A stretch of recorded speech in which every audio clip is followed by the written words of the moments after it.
Yemen's ministers visited the site of a deadly stampede in the capital of Sana'a.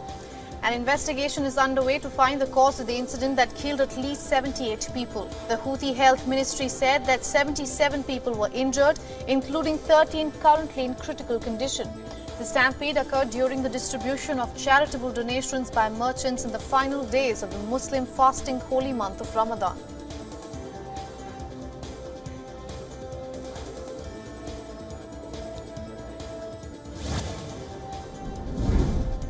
A new attempt at a ceasefire and fierce fighting between Sudanese troops and paramilitary forces in capital of Khartoum has failed.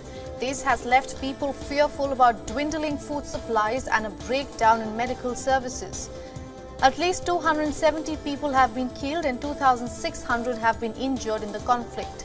9 hospitals have been hit by artillery and 16 had to be evacuated, with none operating fully inside the capital.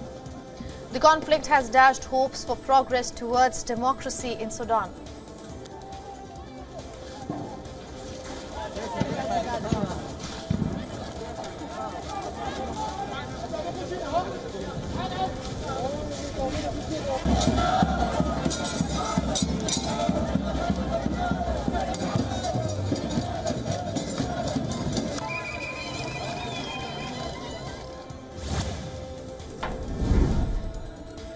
The U.S. Department of Defense has released footage of what it calls a pattern of quote-unquote unprofessional behavior by the Russian Air Force over Syria. The footage shows an April 2nd incident in which a Russian Su-35 jet intercepts a U.S. F-16 in a way labeled on the video as quote-unquote unsafe and unprofessional. Another incident from April 18th shows another Su-35 that the U.S. says violated coalition airspace over Syria and then maneuvered within 2,000 feet of U.S. aircraft when it was intercepted.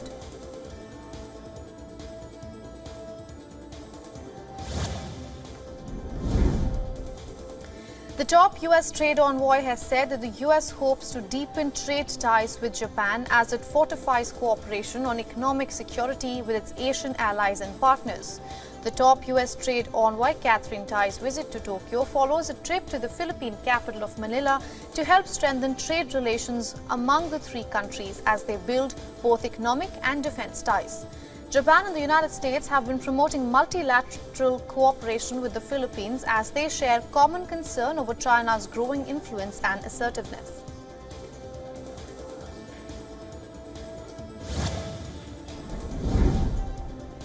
U.S. Supreme Court has kept on hold the limits set by lower courts on access to the abortion pill.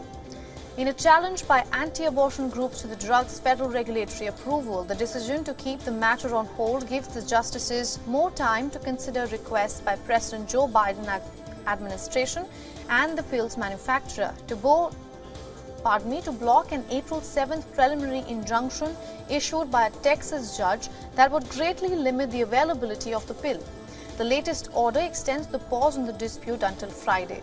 The Supreme Court has previously halted the lower court rulings until the end of Wednesday.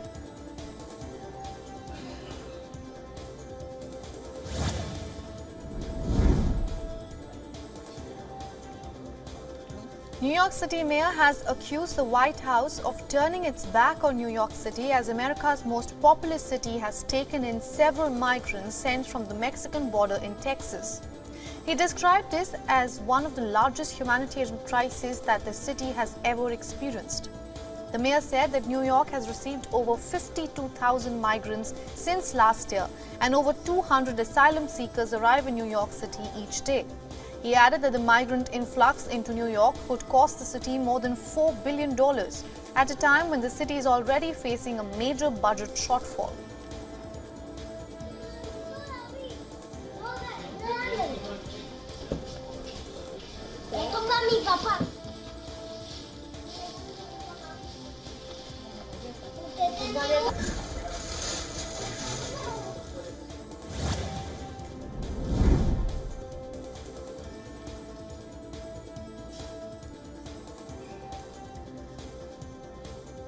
Republican U.S. House Speaker Kevin McCarthy on Wednesday unveiled a plan to raise the nation's debt ceiling by $1.5 trillion and cut federal spending by 3 times that amount.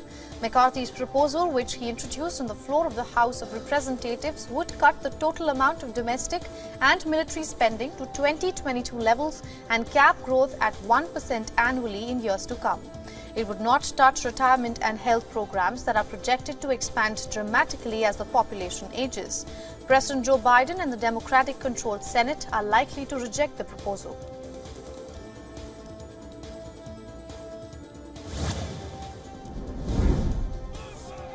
More than 100 people protested the U.S. grand jury's decision to not indict officers who fatally shot Jalen Walker, an unarmed man.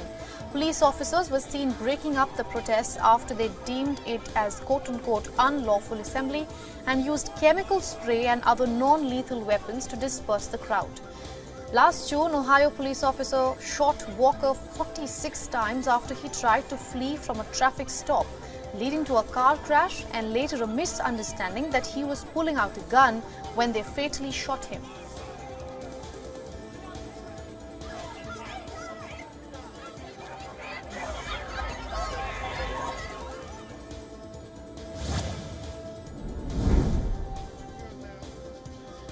The family of Tyre Nicholas, a black man who died after being violently beaten by Memphis police officers, has filed a $550 million lawsuit against police in Memphis.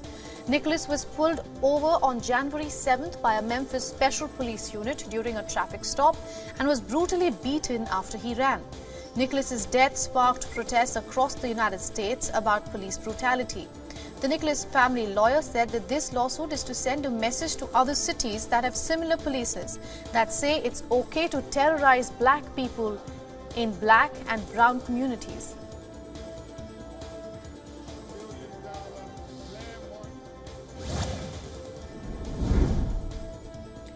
Former Theranos President Ramesh Balwani is expected to begin his prison sentence for fraud on April 20th at the Terminal Island Federal Correctional Institution, Los Angeles. Balwani was sentenced to 12 years and 11 months in prison on charges of defrauding investors and patients of the blood testing startup led by Elizabeth Holmes.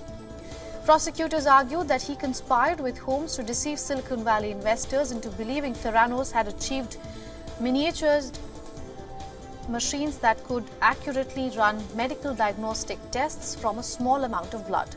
Theranos founder Elizabeth Holmes is also serving a prison sentence for fraud.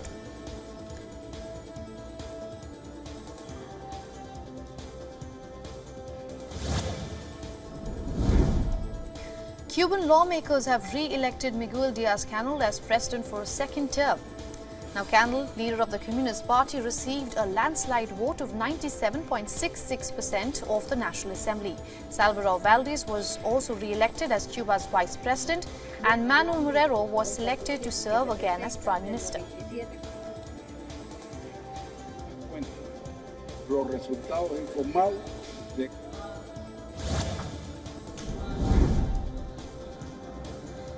Two people were killed in the northern Chilean city of Calama during a shootout between a police officer and their suspects.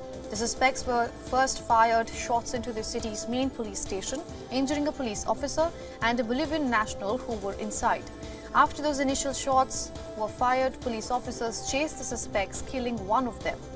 A Venezuelan man who was standing at a nearby bus station also died during the shootout.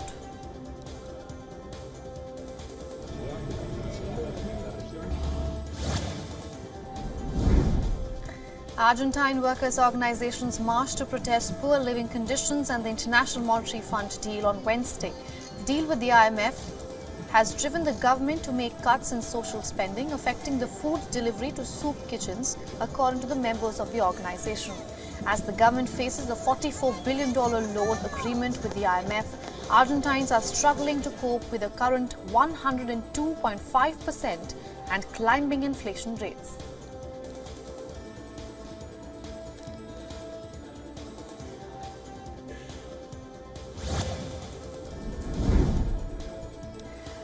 Son of former Brazilian President Jair Bolsonaro, Congress member Eduardo Bolsonaro lost his temper after a fellow lawmaker said that the 2018 stabbing attack against his father had been fake. Footage of the incident shows Bolsonaro angrily walking towards a Workers' Party Congress member placed to insult him as his peers tried to hold him back. The incident occurred during a work commission meeting on Wednesday. In September of 2018, during a presidential campaign rally, former President Bolsonaro was attacked with a knife on his stomach. He has since been hospitalized on several occasions for intestinal problems derived from the attack.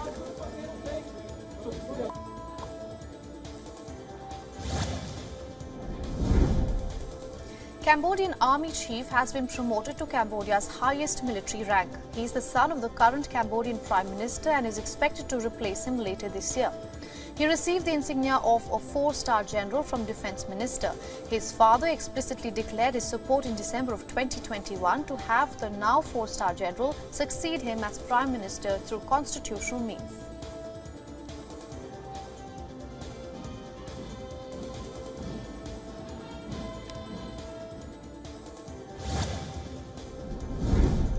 Russian Foreign Minister Sergei Lavrov met with Nicaraguan President Daniel Ortega in the country's capital on Wednesday.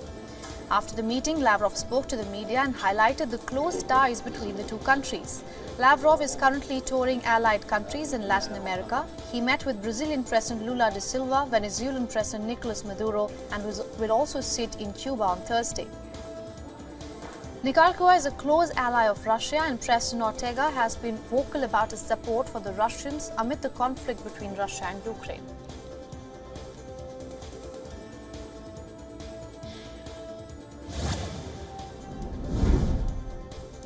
The Russian Defense Ministry has released footage showing an R-298 missile boat firing Moste cruise missile in the Sea of Okhotsk.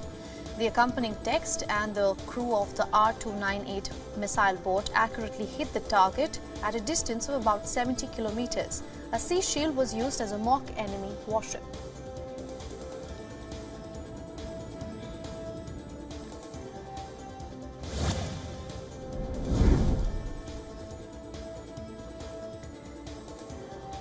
Now, airports in Germany's Hamburg and Cologne were virtually empty in the second round of strikes called by Germany's Verdi trade union over the cost of living crisis. Nearly 100,000 people will be affected by the strikes on Thursday and Friday at the 3 airports. Around 700 departing flights will also be cancelled. The union said that it has been negotiating with the BDLS Aviation Security Association to push for pay increases for night, weekend and public holiday shifts with no breakthrough in sight.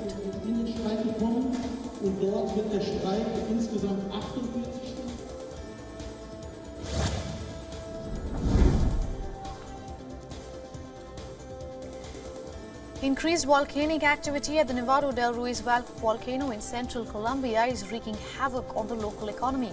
An owner of a local restaurant said that unemployment in the village has gone up after Colombian authorities raised the volcano's alert level from yellow to orange last month. Businesses have closed following the warning, and tourism has fallen dramatically in the area. Previous eruption in 1985 of the volcano is Colombia's biggest ever natural disaster. Avalanches of earth and rock fragments buried entire settlements and killed more than 25,000 people. The tragedy is the 4th deadliest volcanic eruption in human history.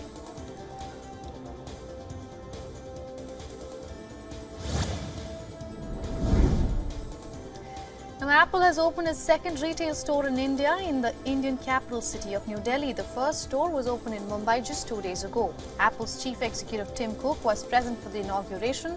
Apple has been trying to shift to India in a push to reduce its dependency on manufacturing in China.